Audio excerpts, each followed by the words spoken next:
ایک سرد بلوچستان کی صبح تھی جب طلوع آفتاب کی پہلی کرنیں وادی لودھی کے پہاڑوں پر پہلی بار پڑ رہی تھی۔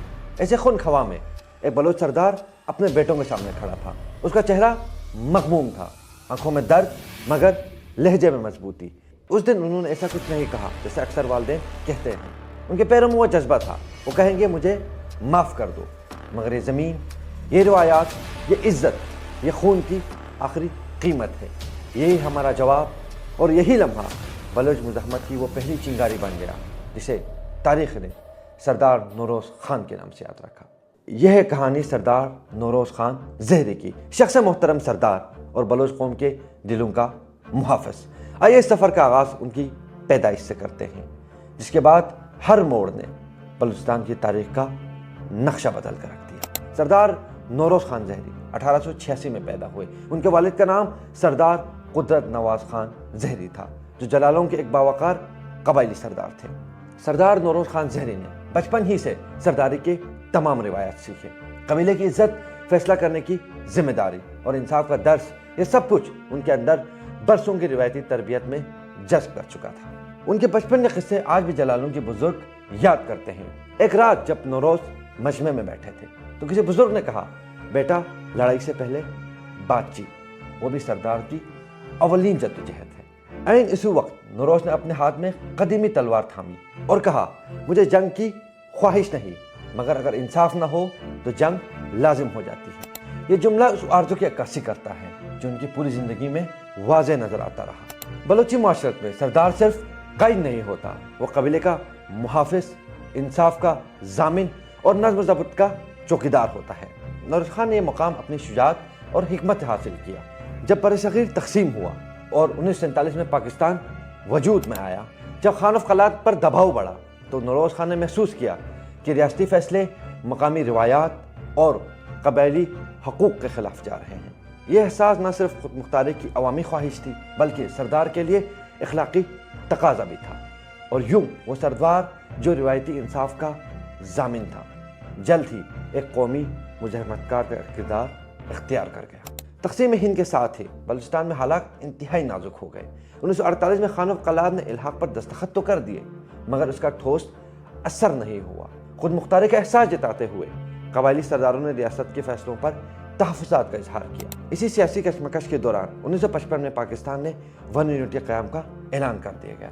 تمام صوبوں کو ملا کر ایک واحد ایڈمنسٹریٹو یونٹ بنا دیا گیا۔ اس اقدام نے مقامی نمائندگی کی بنیادیں مزید کمزور کر دی اور بلوچستان کے حالات جو پہلے سے کشیدہ تھے، انتہائی کشیدہ ہو گئے۔ قبائلی سردار جن کی قانونی حیثیت کاغذات پر انتہائی کمزور تھی، انہیں اگنور کیا جانے لگا۔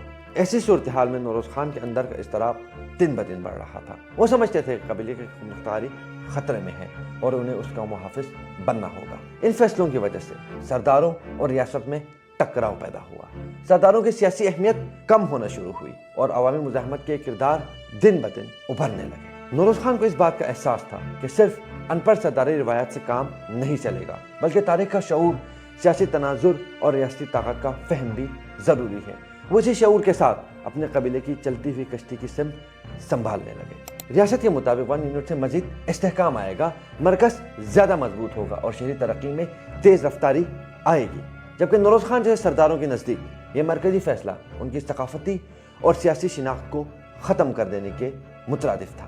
یوں اس تنازع نے سیاسی مارگ کا رستہ کھول دیا، جہاں ریاستی ڈھانچہ اور ثقافتی خود مختاری کی جنگ تلخ مگر ناگزیر ثابت ہوئی۔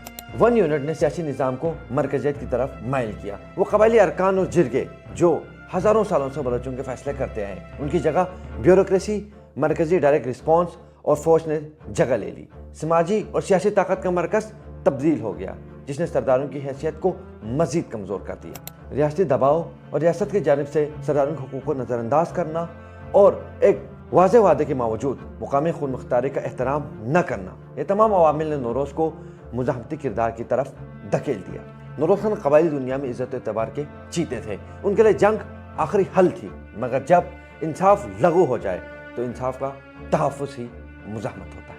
انہوں نے مسلح جدوجہد کو بطور انتخاب قبول کیا۔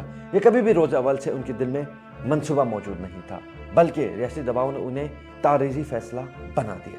نوروز خان نے ثابت کیا کہ مزاحمت کسی غیر ضروری اقدام کی علامت نہیں، بلکہ وہ مترادف تھی حق خود ارادیت، عدل اور ریاست سے ڈائلاگ بند ہونے کا مظہر۔ وہ اپنے مقامی قبیلے اور بلوچ عوام کو ایک موقع پر لا پائے جہاں انہوں نے ریاستی دباؤ برداشت نہیں کیا اور اپنی شناخت بچائی۔ کہنے کو تو یہ ایک غیر سیاسی اقدام تھا، مگر دل و عقیدے کی بنیاد اس کے اندر زیادہ روشن تھی۔ دسمبر 1958 میں نوروز خان نے مسلح جدوجہد کا آغاز کر دیا۔ قبیلوں نے بالواسطہ یا بلا واسطہ ان کی حمایت کی، جس نے ریاست کو فوری رد عمل پر مجبور کر دیا۔ فوجی آپریشن کا آغاز کر دیا گیا۔ بلوچستان کے کونے کونے میں پکڑ دھکڑ کا سلسلہ شروع ہو گیا۔ ریاست کا ایک ہی مقصد تھا کہ مسلح جدوجہد کو سختی سے کچل دیا جائے تاکہ دوسرے سرداروں کے لیے کوئی بھی جواز باقی نہ رہے۔ نوروز خان نے غیر رسمی مذاکرات کی خواہش ظاہر کی۔ ان کے پاس قریب کے رابطے تھے۔ ریاست نے وعدے کیے، امن یا معافی کا دعویٰ کیا، لیکن یہ وعدہ کبھی وفا نہ ہوا، اور اس کے بعد ریاست اور بلوچوں کے درمیان بد عہدی کا ایسا خلا پیدا ہوا جو آج تک ہم پر نہ کر سکے۔ یہاں ایک لمحہ یاد رہے کہ ایک یوسی پینل کے سامنے نوروز نے کہا کہ اگر ریاست نے ہمیں معاف کرنے کا وعدہ ہوا ہے تو اس پر عمل کر کے دکھائیے، پھر ہم مسلح جدوجہد چھوڑ کر سیاسی رستہ اختیار کریں گے۔ مگر وہ امید بھی ٹوٹی اور یہ مسلح جدوجہد جاری رہی۔ فروری 1960 میں بڑے پیمانے پر گرفتاریوں کا آغاز کیا گیا۔ نوروز خان خود کو تحفظ کے خواہاں پائے گئے، مگر جلد ہی گرفتار ہو گئے۔ وہ ایک طاقتور سردار تھے، مگر ریاست کے سامنے وہ بھی بے بس ہو گئے۔ ان کا مقدمہ فوجی عدالتوں میں چلایا گیا۔ فوجی عدالت نے انہیں سزائے موت سنا دی، لیکن عمر کی تقاضے کی وجہ سے انہیں پھانسی نہ دی گئی اور انہیں قید تنہائی میں عمر قید کی سزا کاٹنے کا کہا گیا۔ بعض روایت کے مطابق دسمبر 1975 میں انہوں نے آخری سانس لی۔ وہ جسے آزادی کا محافظ سمجھا جاتا تھا، وہ قید کی تنہائی میں ہمیشہ ہمیشہ کے لیے کھو گیا۔ ریاستی منطق میں یہ عمل قانونی اور تحفظ ریاستی خود مختاری کے تحت جائز تھا، مگر بلوچ بیانیہ میں یہ وعدہ خلافی اور ظلم کی علامت بن گیا۔ نوروز خان کی موت نے بلوچستان میں ایک علامتی صورت اختیار کی۔ اب وہ ایک شخص نہیں، ایک داستان، ایک رمز، ایک بابائے بلوچستان کی حیثیت سے ہمیشہ ہمیشہ کے لیے زندہ ہے۔ نوروز خان آج بھی ہر بلوچ کے دل میں زندہ ہے۔ ہر بلوچ بچہ انہیں بابائے بلوچستان کہتا ہے۔ وہ لوگ جو انہیں غدار ثابت کرنے پر تلے تھے، جنہوں نے ان کو سزا دی، تاریخ نے ان کو مٹا دیا، لیکن نوروز خان کا نام تاریخ میں ہمیشہ ہمیشہ کے لیے امر ہو گیا۔ اپنا اور اپنے پیاروں کا بہت خیال رکھیے گا۔ ملتے ہیں آپ سے اگلی ویڈیو میں۔